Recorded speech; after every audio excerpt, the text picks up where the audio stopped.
Halo, nama saya Nikma Widiantari Maharani. Saya merupakan mahasiswi dari Prodi Administrasi Rumah Sakit, Fakultas Ilmu Kesehatan dari Universitas Bali Internasional. Nah, kali ini saya akan membahas mengenai manajemen dan rumah sakit adaptif dalam konteks administrasi rumah sakit. Selamat menyaksikan. Nah, pertama-tama kita akan mulai dari manajemen. Menurut Harold Kohns, definisi dari manajemen adalah seni menyelesaikan sesuatu bersama, baik orang-orang atau kelompok, untuk mencapai tujuan kelompok. Singkatnya sih, manajemen itu adalah proses di mana seseorang dapat mengatur segala sesuatu yang dikerjakan oleh individu atau kelompok. Oke, kalian lihat kan gambar di belakang? Nah, ini gambarnya kira-kira berlokasi di mana sih? Gambar ini berlokasi di rumah sakit. Rumah sakit sendiri merupakan institusi pelayanan kesehatan yang menyelenggarakan pelayanan kesehatan secara paripurna yang menyediakan pelayanan rawat inap, rawat jalan, dan gawat darurat. Oke, aku yakin sih pasti udah banyak yang tahu apa itu rumah sakit, tapi di sini aku mau jelasin apa aja ciri-ciri dari rumah sakit. Yang pertama, yaitu banyak macam dan jenis profesional. Baik itu dokter, dokter spesialis, dan juga perawat. Selanjutnya ada kecenderungan otonom dan mandiri, terdapat pasien, terdapat apotek, ada pelayanan gawat darurat, dan pelayanan 24 jam terus-menerus. Nah, pasti udah pada tahu kan kalau rumah sakit merupakan tempat berobat. Selain itu juga, rumah sakit berfungsi untuk memberikan pelayanan rujukan, memberi pelayanan penunjang medis dan non-medis, pengelolaan administrasi dan keuangan, pelaksanaan pendidikan dan pelatihan, dan pelaksanaan penelitian dan pengembangan. Manajemen dalam rumah sakit itu sendiri meliputi yang pertama, yaitu pelayanan medis seperti instalasi rawat jalan, instalasi rawat darurat, instalasi rawat inap. Yang kedua, yaitu pelayanan penunjang medis seperti laboratorium, radiologi, rehabilitasi medik, farmasi, dan gizi. Yang ketiga, yaitu pelayanan penunjang umum seperti logistik, pemeliharaan, dan yang lain-lainnya. Dalam manajemen rumah sakit, inputnya yaitu adalah 5M, man, money, material, mesin, dan method. Prosesnya yaitu menggunakan metode POAC, yaitu planning, organizing, actuating, dan controlling. Outputnya sendiri yaitu adalah kepuasan pasien.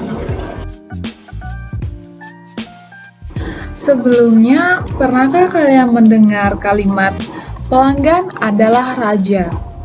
Nah, dalam hal ini artinya kepuasan pelanggan merupakan nomor satu.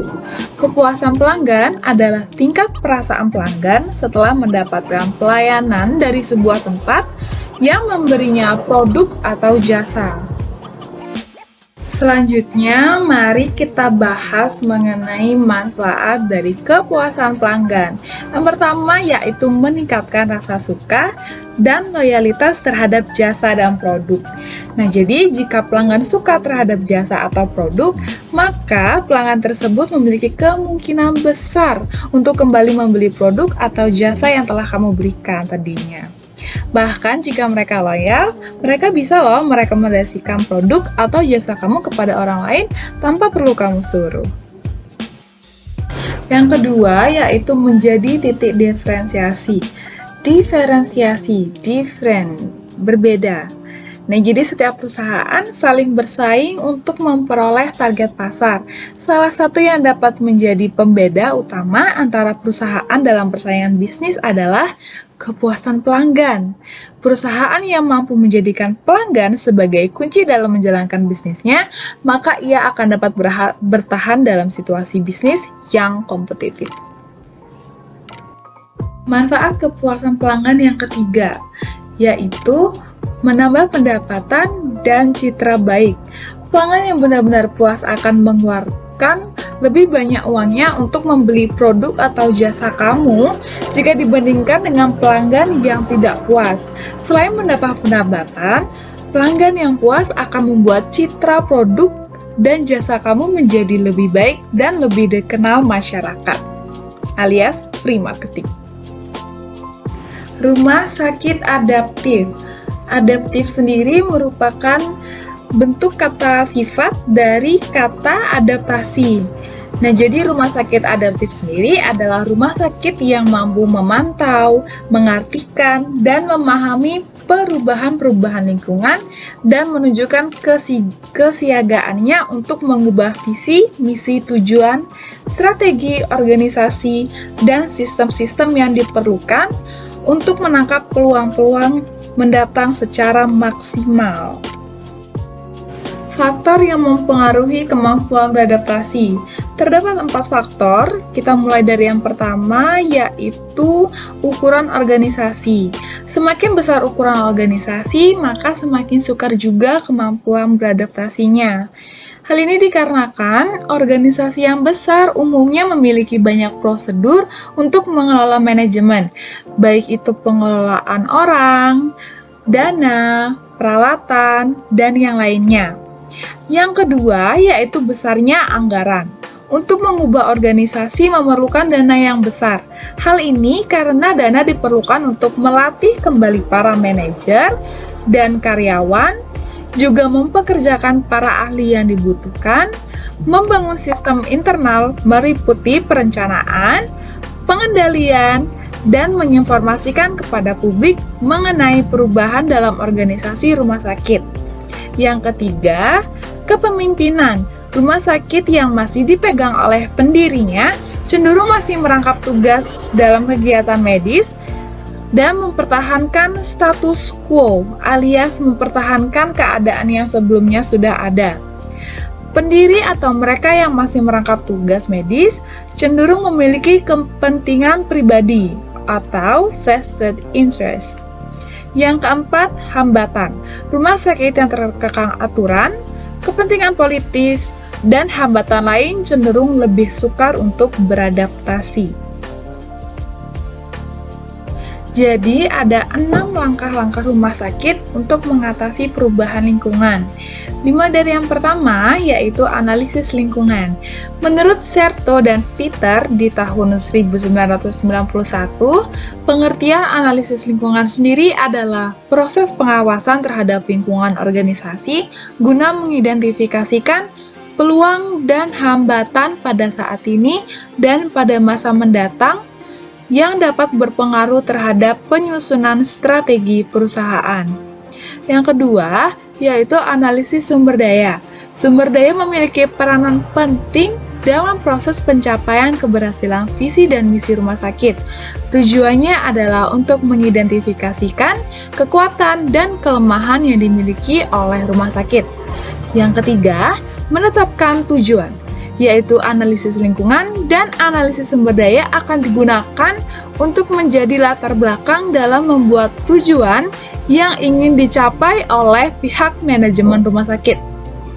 Keempat, merumuskan strategi, yaitu sasaran atau tujuan yang ingin dicapai tentunya memerlukan strategi agar terwujud.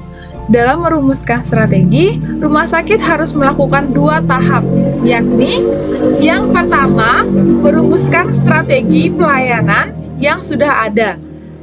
Nah, dalam hal ini perlu dilakukan evaluasi terhadap pelayanan yang ada dan mengambil keputusan apakah sebaiknya dikembangkan, diciutkan, atau dihapuskan.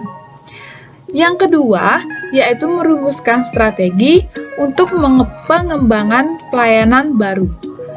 Yang artinya, apabila ketentuan sebelumnya dihapus, maka tentunya perlu strategi baru.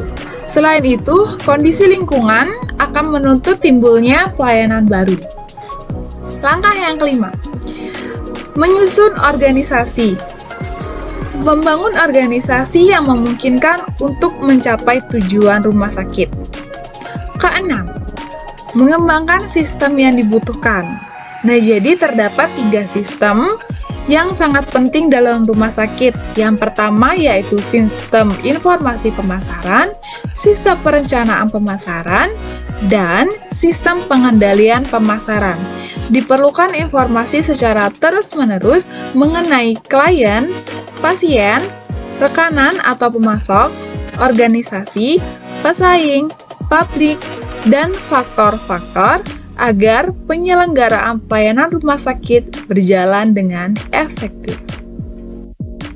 Baik, sekiranya itu adalah materi mengenai manajemen dan rumah sakit yang adaptif. Saya harap video saya bermanfaat bagi kalian yang sudah menonton, dan saya mohon maaf apabila terjadi kesalahan kata yang tidak berkenan di hati Anda.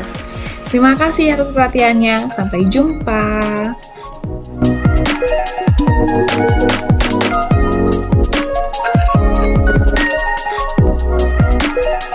you.